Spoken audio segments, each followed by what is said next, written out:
Bismillahirrahmanirrahim. Assalamualaikum warahmatullahi wabarakatuh. Hari ini kita akan belajar mengenal rukun iman. Namun sebelum itu kita akan terlebih dahulu mengeksplorasi apa itu iman. Jadi iman secara bahasa berasal dari bahasa Arab amana yu'minu imanan, yang artinya percaya. Adapun secara istilah, iman adalah meyakini dalam hati, mengucapkan dengan lisan, dan diamalkan dengan perbuatan sehari-hari.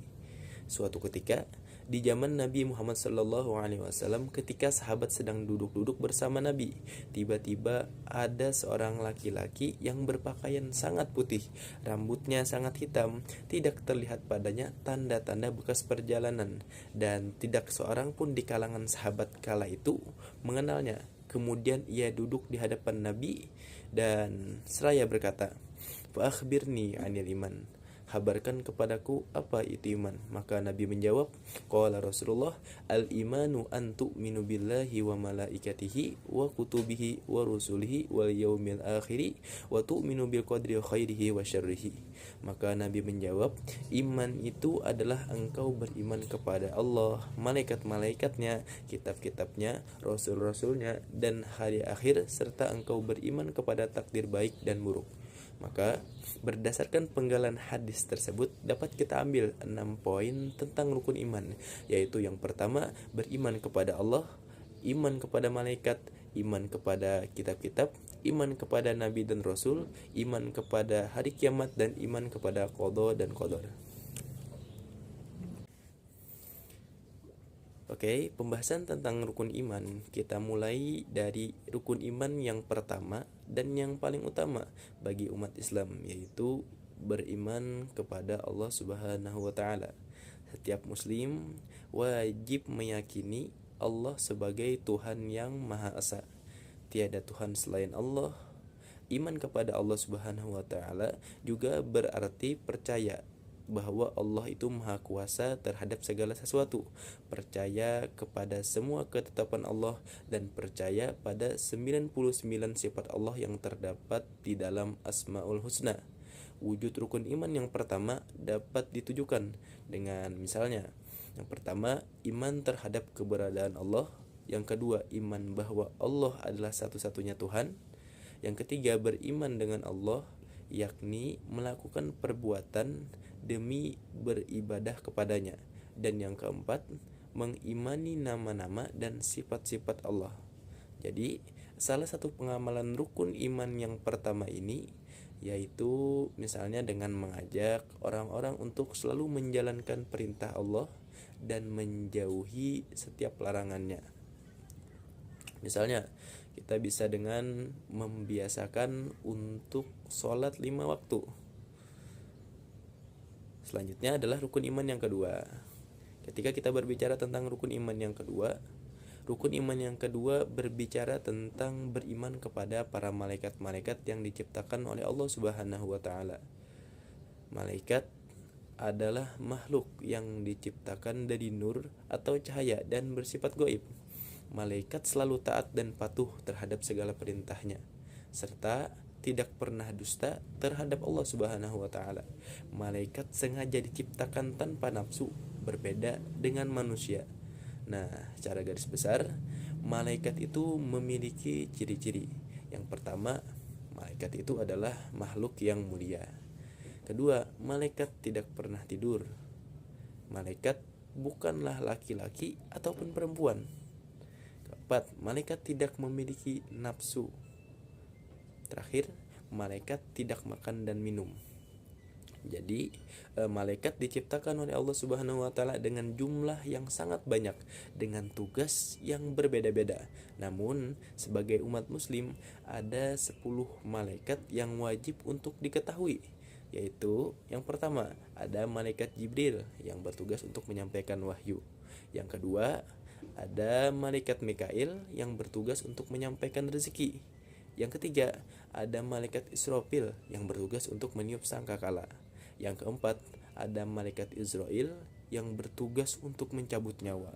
Yang kelima dan keenam, ada malaikat mungkar dan nakir yang bertugas untuk menanyai ruh manusia nantinya di alam kubur.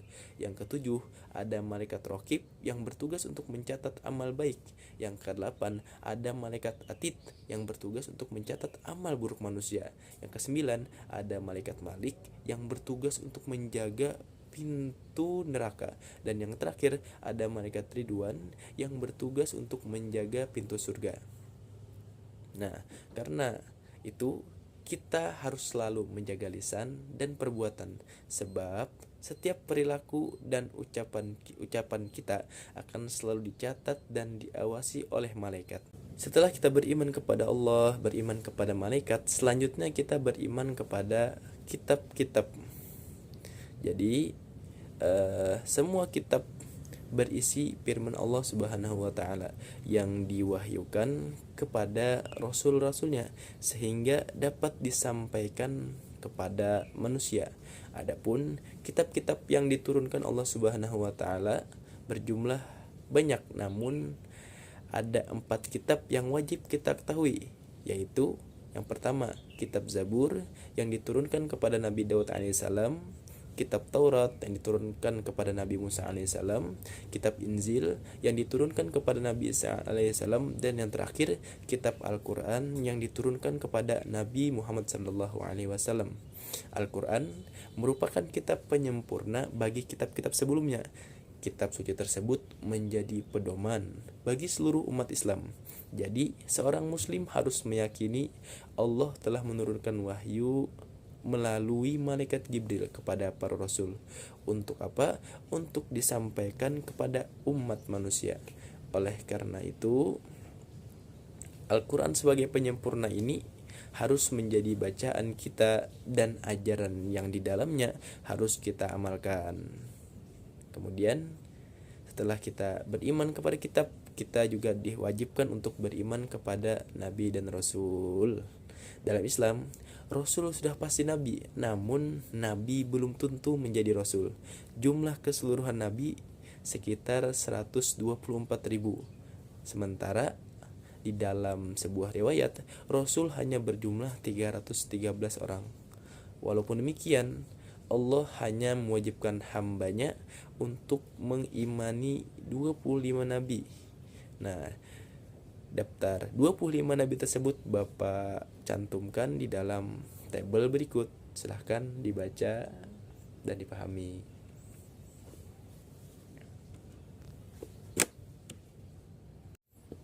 Setelah kita beriman kepada Allah, kepada malaikat, kepada kitab, kepada Rasul, yang kelima kita disuruh untuk beriman kepada hari akhir atau hari kiamat. Jadi hari kiamat itu adalah hari di mana seluruh alam semesta hancur dan kehidupan yang kekal atau kehidupan akhirat akan menanti kita. Selain itu, manusia juga akan dimintai tanggung jawab atas amal perbuatannya selama di dunia. Nah, kiamat sendiri dalam Islam terbagi menjadi 2. Yang pertama, kiamat sugro, dan yang kedua, kiamat kubro. Kiamat sugro atau kiamat kecil adalah hancurnya jagat raya dengan skala yang relatif kecil. Misalnya bencana alam seperti tsunami, gempa bumi, gunung meletus, banjir, dan sebagainya. Sedangkan kiamat kubro adalah kiamat yang sesungguhnya, yang menghancurkan alam semesta beserta seluruh penghuninya. Kiamat kubro menjadi tanda dimulainya kehidupan akhirat. Allah Subhanahu wa taala berfirman di dalam surah Al-A'raf ayat 187 mengenai hari akhir ini.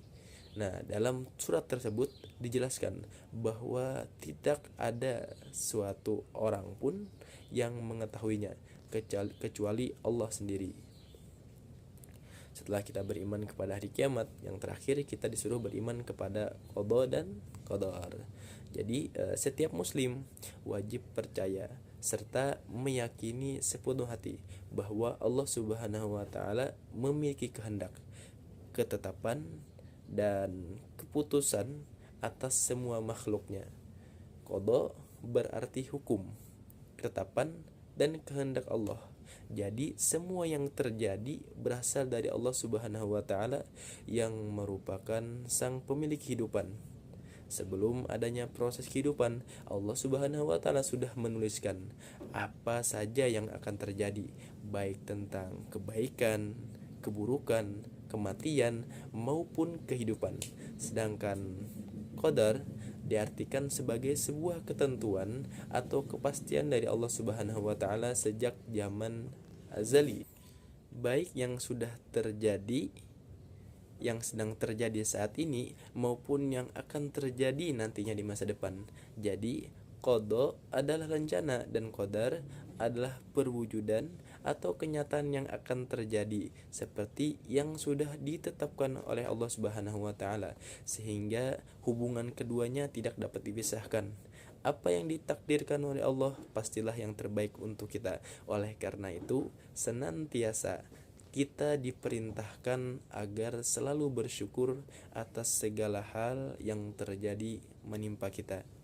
Jadi hari ini kita telah belajar mengenal rukun iman. Rukun iman itu ada 6. Yang pertama beriman kepada Allah, yang kedua beriman kepada malaikat, yang ketiga beriman kepada kitab, yang keempat beriman kepada nabi dan rasul, yang kelima beriman kepada hari kiamat, dan yang keenam beriman kepada qada dan qadar.